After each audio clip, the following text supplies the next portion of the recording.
大家好，我係麥玲玲。農曆新年登高望遠，象徵事業運勢步步高升。昂坪觀景台、鳳凰徑，除咗係靜心觀賞嘅好地方，亦係登高望遠嘅理想之選。馬年講求動中帶穩啊，登高唔單止有助平衡身心嘅節奏啊，仲可以提升正能量，有助清除一啲嘅負能量，凝聚正念喎。而且中國人講嘅運氣係有運動嘅意思，要運行，所以想自己運氣暢順，平日就要多啲運動啦。尤其是新年開始，不妨嚟昂坪一帶行山登高，除咗有更上一層樓嘅好意頭，居高臨下，結合住大自然嘅觀景同埋你自己心靈嘅力量，有助新一年更有方向。登高望遠，做人梗係睇得開，心胸亦都開闊啲，眼光望得遠，運氣自然更加旺。快啲約埋啲親朋好友嚟開運啦！嗱，屬猴朋友嚟到馬年冇衝冇合，算係相當唔錯嘅。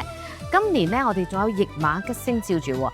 驛馬顧名思義代表住走動啦，所以今年呢多啲出差啦，又或者做生意嘅朋友拓展一啲海外市場都係相當唔錯噶。今年係一個宜動不宜靜同埋動中生財嘅年份嚟嘅。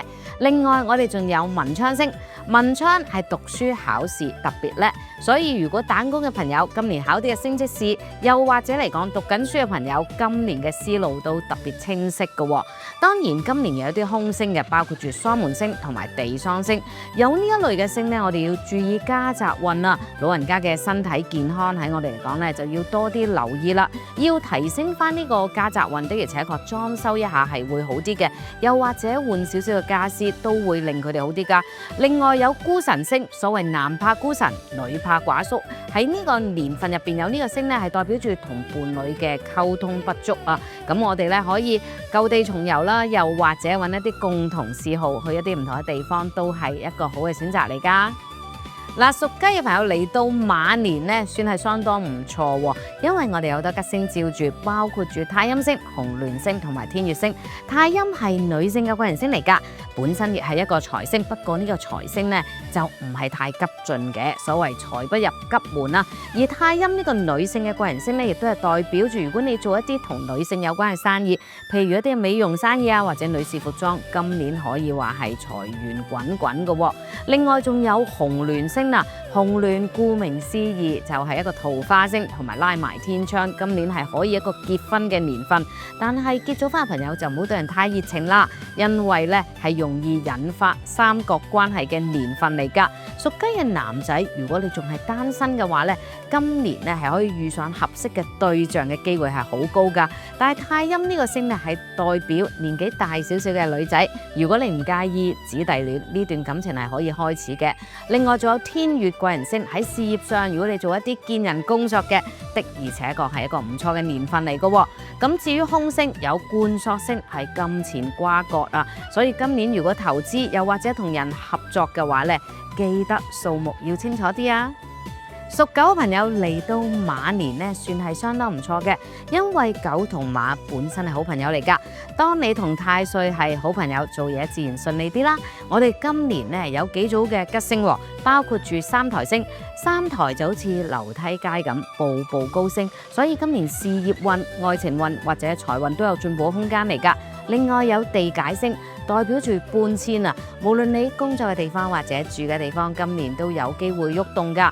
另外仲有華蓋，華蓋係皇帝出巡時嘅天蓋，呢一個係一個好靚嘅羅傘，代表住你嘅才華係俾人欣賞。但係華蓋呢個星咧係幾孤單嘅，代表住咧冇乜人咧係同你做朋友，所以華蓋係不利桃花㗎。至於空星方面，因為有五鬼星、官符星，五鬼係疑神疑鬼啊，有呢個星嘅話咧，伴侶嘅溝通咧，我哋要特別留心啦。官符顧名思義係代表住官非啦，今年文件合約嘅嘢睇清楚少少。當你遇到呢方面嘅問題咧，記得請教一啲嘅專業人士，咁就避免咗一啲嘅官非訴訟啦。